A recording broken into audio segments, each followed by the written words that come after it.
I've noticed logical connections between mindfulness meditation and ecological dynamics, and how both of them truly cultivate paying attention to the present moment, right? So in mindfulness meditation, when we are teaching meditation or practicing meditation ourselves, we obviously in the formal meditation, we have a particular posture that we take, and take we pay attention to the breath.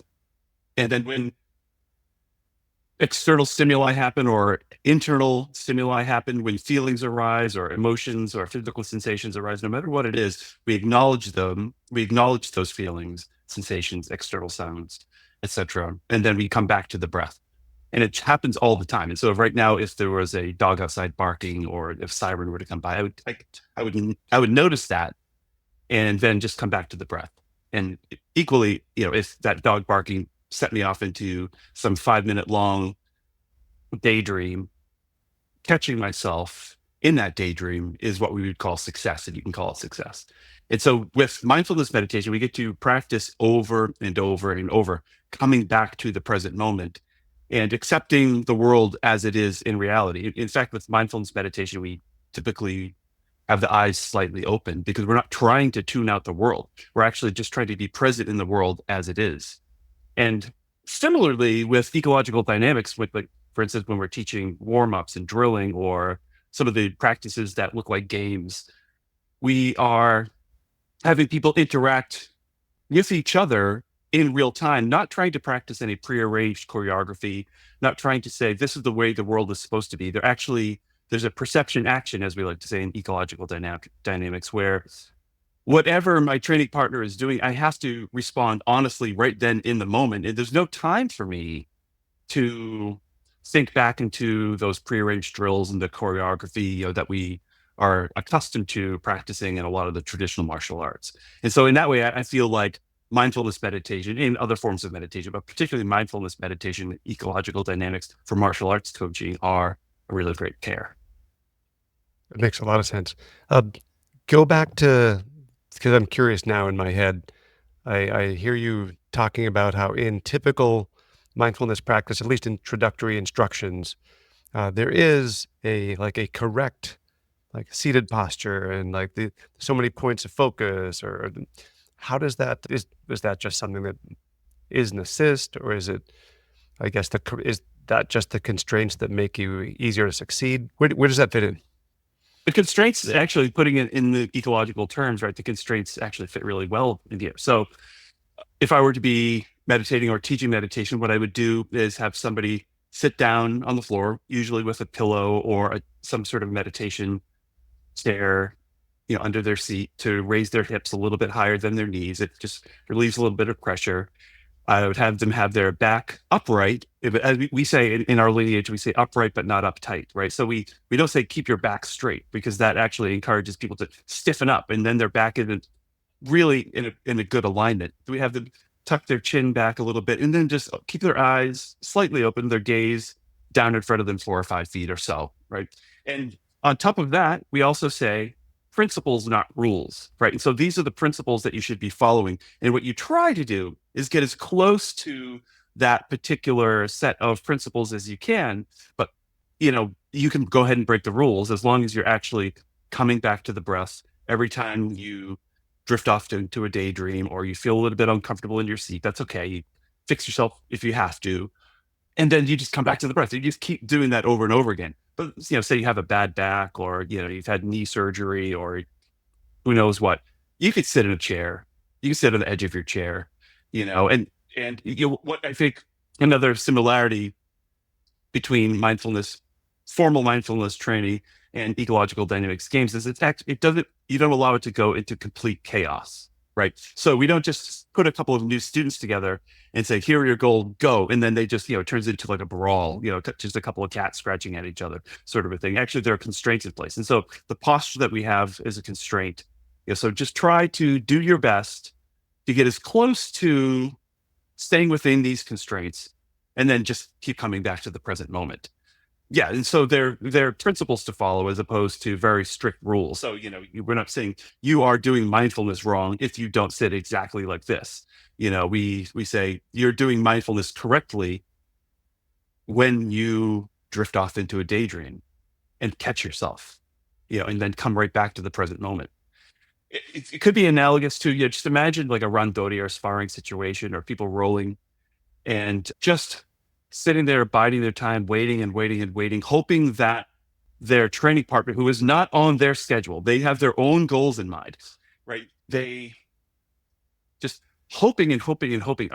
Sure hope that they do the thing that I've been drilling in class for the last few weeks. We can actually see those types of memes online and on martial arts, like Instagram pages and stuff like that. It's like, when your training partner does the thing, you're just drilling with your coach or something, and it's like you feel like that's successful. And that's one way to learn things, but I think we just have like a different paradigm when we're talking about ecological dynamics. So, out of curiosity, hey, two things. One is I'm hearing the idea that I guess the perception action coupling that we're most focused on looking at mindfulness is that idea of looking for when you're out of focus or when you've drifted, perceive that, and then the action is to go ahead and reset. So two things I'm curious about is one is, what's the action to perceive coupling look like? And then if I can remember the question later, I wanted to see if we could go Yeah. through the big three, right? The environment, the individual, and the task constraints to see how would you guide somebody with that kind of language for a meditation session. I think I'll remember that later.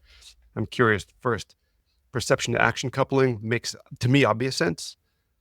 Oh, I perceived that I was out of the loop. I'm taking action now in that moment to bring myself back. But the acting to perceive seems, for me right now, hard to couple back together.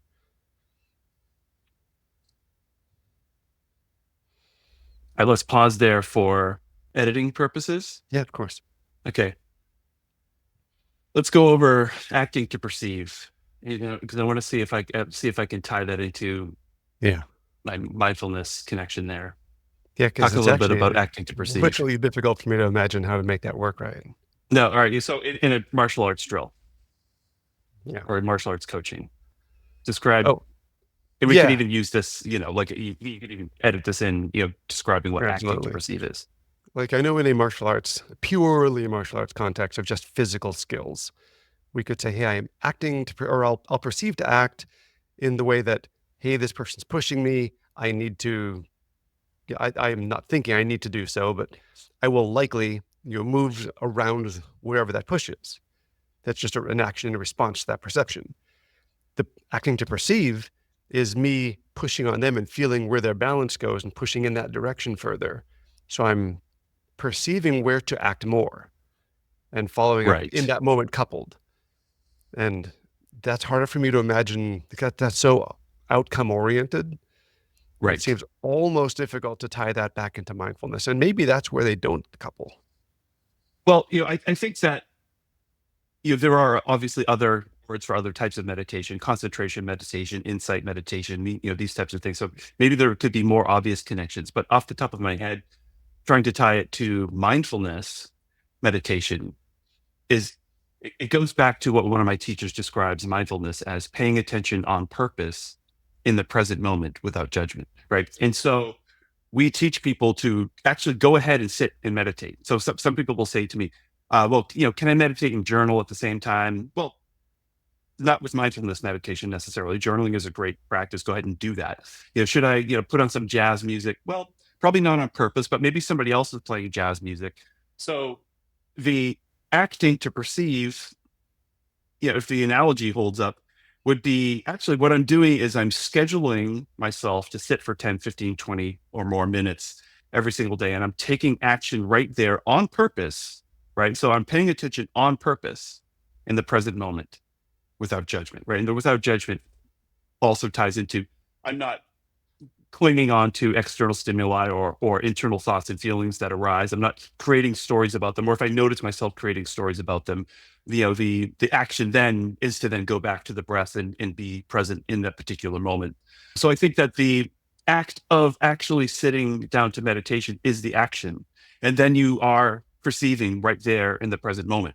And technically, when we're teaching mindfulness meditation, we say there actually is no goal, right? Now, there are benefits that do arise, and those are a little bit different from person to person. For me, it's a sense of just everyday, just mundane situations being even keeled and level headed. And a lot of people actually report that same thing. That sense of equanimity is actually one of the things in Buddhism that is looked on, to study and to actually bring into your life in various ways. And meditation is one of those things. That makes tons of sense. Like the act of deciding I'm now going to do some mindfulness practice is Mhm. the act that stimulates that perception of the incoming environment that you can then act on by releasing. So that, yeah, now they're in my head. It makes sense. It was hard to logically loop together, but that explanation helps me a lot. Yeah, that loops them together. For they're an ongoing loop. Yeah, and another thing too is that there is that benefit of actually intentionally sitting down to meditate, because there's that formal sense of mindfulness meditation that you find in Buddhist practices, but then there's also a very just an everyday vernacular way. People say, "Be mindful," right? People just go, people use that word, and it's perfectly fine to go ahead and use that word. Yeah, but do some mindful shopping, right? And sometimes I think there's a danger in just using it, overusing it, because sometimes people will say, be mindful, and what they think that they're saying, or sometimes what I hear people receive from that kind of instruction, be mindful, is be hyper aware of stuff. So I actually saw a human resources of all things to see, human resources talked to a bunch of senior employees, and they were talking about how stressed everybody was. And the woman giving the presentation was saying, be mindful. I know that you're super stressed right now. You could probably feel it in your body. Just really notice that in your body, and just really be mindful. And it was almost like, really focus on how stressed you are and just revivify that over and over again. And she was equating that. I think that she had good intentions. But the benefit of actual formal seated mindfulness practice on its own without anything else, like not adding in journaling or whatever the case may be, is just actually the practice onto itself. That's perfect. Now, if we can, I'm super curious to see if we can tie together or if there's a I am not a mindfulness instructor, and then so I'm gonna have a lot of ignorance here on how to make it happen. But using the big three in ecological dynamics, or the constraints-led approach at least, is individual constraints, environmental constraints, and task constraints. And if I were going to give someone instruction on mindfulness meditation, or if I want to have some in my own head to sit down and try it, rather than try to do some process oriented, sit a certain way, think a certain thing, or don't think certain things, what have you, that starts to, on its own, that process orientation, I think pulls you out of the ability to be mindful Yeah. in our current definition of it. But to give those guidelines, those parameters that are what we're going to continue to refer to as constraints in those 3 points, I wonder if there's a couple of points of, I guess, discussion, ideas of advice that might help somebody. Yeah. Well, that right. If people are continuing to look for, those more direct connections as opposed to just associative, just, general connections as a complement to each other, if they're trying to, connect the dots with, CLA and mindfulness, I think there's a way to do it where, Hmm. the analogies, don't fall apart. Um, it does go back to principles, not rules, right? And so I'm constraining myself, if I'm able to do so, to sitting cross-legged, my feet elevated on a pillow, my back upright but not uptight, my shoulders slightly rolled back, right? And so I'm putting myself in a particular posture. And if you've never tried meditating like that and then coming back to your breath all the time, it's actually really difficult to do, right? And so you find yourself, I was like, oh, there's a kink in my back, but I have 10 more minutes. And then you go into this daydream, and it's like, oh, we wondering about the watch, and when's the guy gonna hit the bell? And then it's like, okay, when I'm thinking, come back to the breath, right? And so you're not directly working with an external opponent, right? But you do have all of these temptations to stop, temptations to be angry, right? these temptations, I'm actually hungry right now. I'm very, very hungry, but actually when you can find yourself sitting like that, then, those are these internal and external stimuli that seem to be right. If this were an external source, this might be Mara talking to the Buddha saying, "Oh, you're not good enough. Oh, you think you're enlightened, or you think you're this, you think you're that, you think you're that, you think you're that." And one of the things that one of my teachers said, and it might have come from the Buddha, when all of these things arise and you're being hard on yourself, I say to myself, "Oh, I see you, Mara.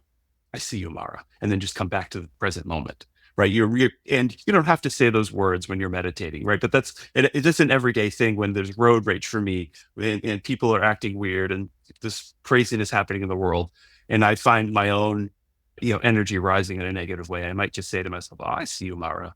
I see you," and then just actually that is an anchor for me to come back to the present moment here and just be a little bit more even keeled, and Mm. practice makes you better at what you're practicing, right? And so that's another reason to sit with those constraints formally in meditation and just keep doing it over and over again.